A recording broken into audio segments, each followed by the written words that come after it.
इस वक्त एक बड़ी खबर आ रही है, वो अपने दर्शकों को बताते हैं क्योंकि लगातार अपडेट्स सामने आ रहे हैं। 70 विधानसभा सीटों पर रुझान आ चुके हैं। भारतीय जनता पार्टी 40 सीटों पर फिलहाल आगे चल रही है।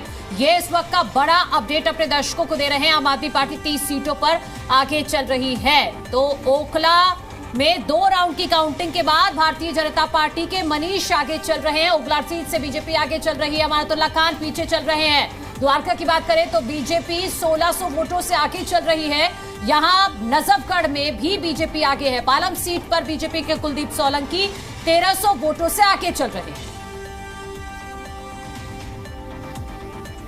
ये बड़ी जानकारी सामने आ रही है, जहां बीजेपी के कैलाश गहलोत 3000 वोटों से आगे चल रहे हैं। बिजवासन सीट पे त्रिलोकपुरी पे आम आदमी पार्टी की अंजना 11000 से ज्यादा के वोटों से आगे पहुंच चुकी हैं। चौथे राउंड की काउंटिंग के बाद मनीष सिसोदिया आगे हैं। बिजवासन सीट पर बीजेपी के कैलाश गहलोत आगे हैं। बीजेपी की अगर हम बात करें तो बिजवासन और नजफगढ़ दोनों पे ही बढ़त बनाए हुए हैं। तो यानी कि आम आदमी पार्टी से कैंडिडेट खींचा तो खींचा, नजफगढ़ में भी बढ़त बना ली है। और ये बढ़त छोटी मोटी नहीं है, ज्यादा ही बढ़त, ये भी करीब 10,000 वोटों की है।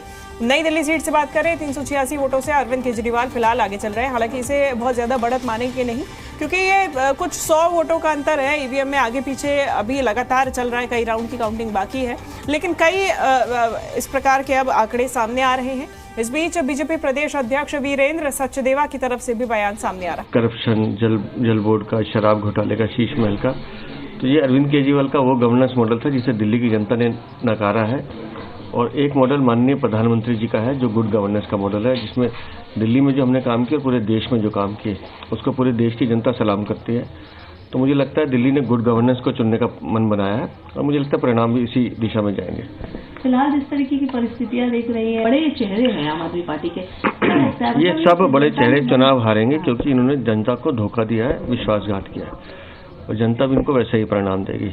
आगे पीछे का खेल चलेगा जब तक काउंटिंग चल रही है, लेकिन हमारा मानना यह है कि ये जितने भी अरविंद केजरीवाल, मनीष सिसोदिया, आतिशी मारलेन, ये सब करप्शन के चेहरे हैं, भ्रष्टाचार इनके कारण हुआ है।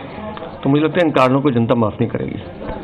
बहुत ज्यादा मेहनत करी आप लोगों ने। प्रदेश अध्यक्ष आपका जो एक भूमिका रही पूरे सबको साथ में लेकर चलने नहीं, एक कार्यकर्ता के नाते मुझे काम करना था। मेरा राष्ट्रीय नेतृत्व तो हमारा मार्गदर्शन करता है। राष्ट्रीय अध्यक्ष जी, माननीय गृह मंत्री जी समय समय पे हमें हमारी गलतियां भी बताते रहे और हमने सीखने का काम किया। सभी कार्यकर्ताओं का कलेक्टिव एफर्ट्स है जिसका आज परिणाम दिख रहा है। हालांकि अभी बहुत कुछ कहना बहुमत कैसा महसूस फीलिंग क्या है इस समय?